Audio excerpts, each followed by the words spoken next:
Hello everyone, नमस्ते, राधे राधे हजुरहरू सबैलाई मेरो अन्य एउटा मिनी ब्लगमा म स्वागत गर्दैछु। आज चाहिँ हामीहरू हिँड्यौँ बिहेको लागि। बिहे चाहिँ हो मेरो दादाको बिहा।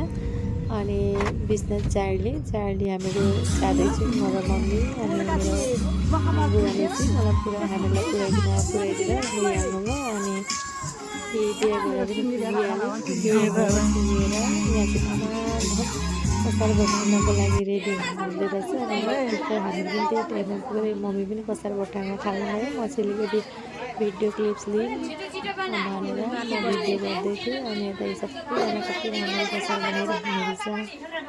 कसार बनाएपछि अर्कापट्टि बहिनीहरू हल्दीको लागि पनि रेडी गर्दै हुँदो रहेछ। अनि म चाहिँ कसार बटाउन अलिकति हेरेर हल्दीपट्टि जान स्टार्ट गरेँ। हल्दी पनि लगाएँ मैले दादालाई।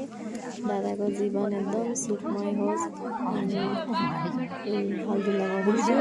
अनि अरू भिडियो चाहिँ म तपाईँहरूलाई दिँदैछु। यो चाहिँ 24 फेब्रुअरीको हो। मेरो लेट गरिदिनु होला।